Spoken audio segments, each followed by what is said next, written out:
সম্পূর্ণ এড়িয়ে গেলেন, নীরবতা পালন করলেন।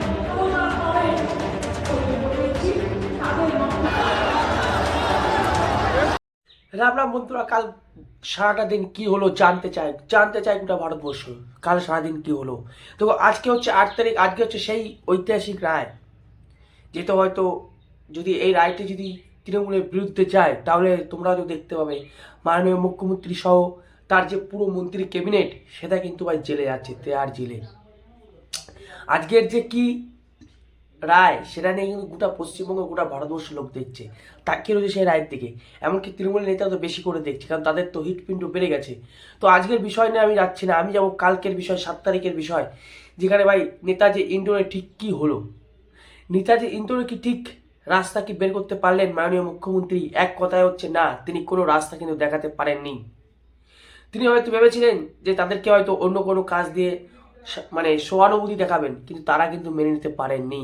এবং কি এখানেও ঘোটালা হয়েছে, এখানেও ভাই নাটক করা হয়েছে। যারা যোগ্য শিক্ষা প্রার্থী তারা এখানেই স্থান পায়নি। অনেক যোগ্য প্রার্থী কিন্তু যায়নি, তারপর যারা গেছেন তারাও ঢুকতে পারেনি। তাহলে ভিতরে যারা বসেছিল তারা কারা ছিল? তারা কি অযোগ্য? বেশ সেজে গুজে কিন্তু বসেছিল ভিতরে অনেক লোকে, কিন্তু যারা আসল শিক্ষা চাকরিহারারা তারা কিন্তু ঢুকতে পারেনি। ঢুকলেও তারা কিন্তু গন্ডগোল করছিল, কারণ তারা কিন্তু মেনে নেয়নি মুখ্যমন্ত্রীর এই প্রস্তাব। আপনারা কি মানতেন? আচ্ছা বলুন তো বন্ধুরা, যে রেসের ঘোড়াকে হঠাৎ করে যদি বলে হয় যে তুমি এখন মাল বোয়াবে বা মাল বোয়াও, রেসের ঘোড়া কোনোদিন মাল বোয়াতে পারবে? সে যোগ্য সম্মানটা ঠিক দেওয়া হলো রেসের ঘোড়াকে।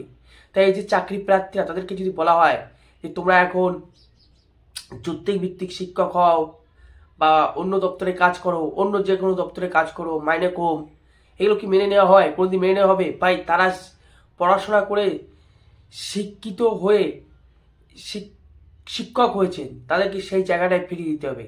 আর এটা যদি না পারেন তাহলে আপনার ওই পশ্চিমবঙ্গের গদিতে বসে থাকার কোনো কিন্তু মানে নেই, তাহলে আপনাকে কিন্তু নেমে যেতে হবে ওই গতি থেকে।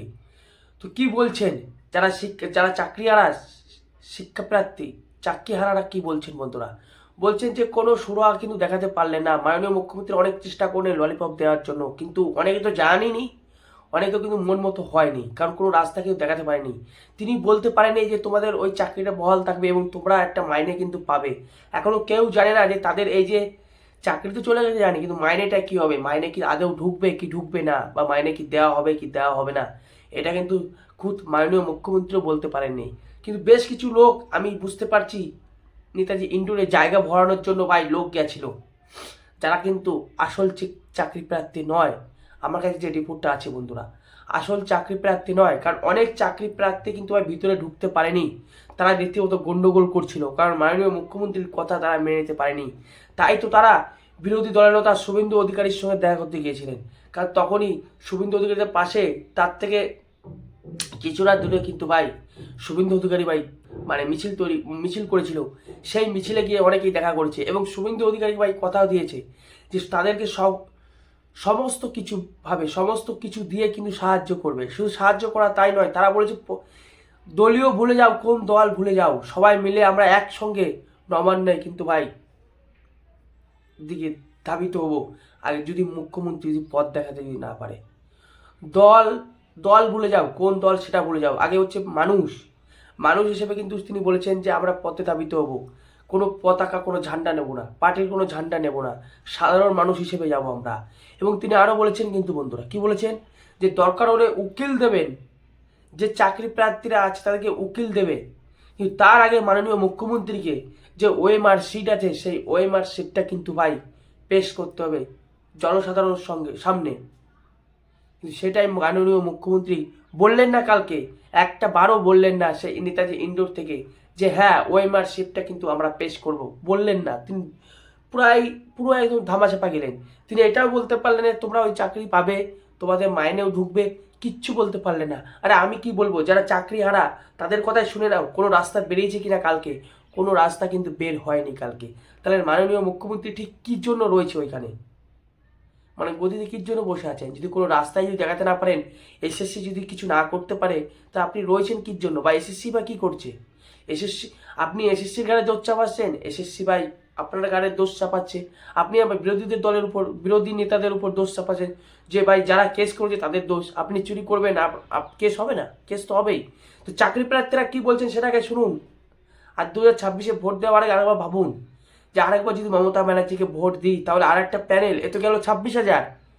এরপরে এখনো বন্ধু টেটের পরীক্ষার যারা প্রার্থী 50,000 টেটের পরীক্ষা প্রার্থী, তাদেরও মনে হচ্ছে বুস্তুর হয়ে গেছে, তারাও মনে হচ্ছে চাকরি পাবে না টেটের, কারণ তাদের এখনো 3 বছর হয়ে গেল বন্ধুরা। 2022-এ পরীক্ষা হয়েছে, আজকে 2025, আজকে 2025 পরীক্ষা হয়েছে 2022, এখনো ভাই ইন্টারভিউর ডাক আসেনি। 50,000 যে শিক্ষার্থী রয়েছে বা যে পরীক্ষা প্রার্থী রয়েছে টেটের, তাদের এখনো ডাক আসেনি। তাহলে আমাদের পশ্চিমবঙ্গ ঠিক কোন দিকে যাচ্ছে? তিনি তো 15 বছর ধরে রয়েছেন শিক্ষা, যারা চাকরিরা তাদের কথা বলছি, তারা কি বলছে ভালো করে শুনবেন। মমতা ব্যানার্জি 15 বছর ধরে রয়েছেন, তিনি একবার মাত্র চাকরির জন্য পরীক্ষা নিয়েছেন শিক্ষক নিয়োগের, তাও আবার সেটাও ভেজাল।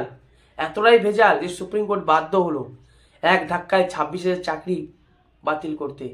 চাকরি প্রার্থীরা কি বলছেন মন দিয়ে শুনুন, তারপর তোমাদের রায় তোমাদের কমেন্টে জানাতে পারো। জানাও বন্ধুরা তোমাদের কি মনে হচ্ছে। আরে ভাই আমি মাইনাসটা তো বলে রাখবো, এখানের কথার কোনো সারবত্তা বেরোয়নি। আমাকে একবারও বলে দেওয়া হয়নি তুমি তোমার ন্যায্য জায়গায়, তুমি তোমার সসম্মানে যাও। অনেক কথা বললেন, হ্যাঁ, যে একদম স্পষ্টভাবে বললেন না যে আপনাদের বেতন একদম পুরো যেমন চলছিল তেমনি চলবে এবং চাকরি যাবে না কারো। ভাই দাঁড়াও, তুমি কি অযোগ্য লিস্টে আছো? দাঁড়াও, তুমি কি অযোগ্য লিস্টে আছো? তুমি যোগ্য না অযোগ্য লিস্টে? তো যোগ্যদেরটা তো বলে দেওয়া হয়েছে, আবার কি? We have said everything, I think it is clear. গায়ের জোরে ফোর্সফুলি তর্ক করে কিছু হয় না, ভালোবাসার দ্বারা যেটা হয়।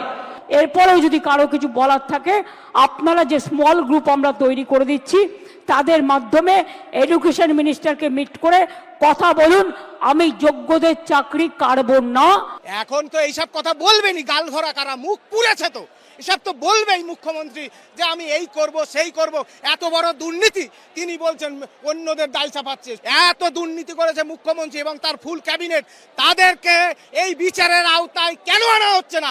মুখ্যমন্ত্রী সত্যের সামনে দাঁড়াতে ভয় পান, তাই আমাকে বলতে দেওয়া হয়নি। থাকবেন, যার ইচ্ছে শুনবেন, যার ইচ্ছে গ্রহণ করবেন, যার ইচ্ছে বর্জন করবেন। গণতান্ত্রিক অধিকার সবার আছে, কিন্তু মনে রাখবেন মানুষ যখন বিপদে পড়ে তাকে ধৈর্য ধরে শুনতে হয়।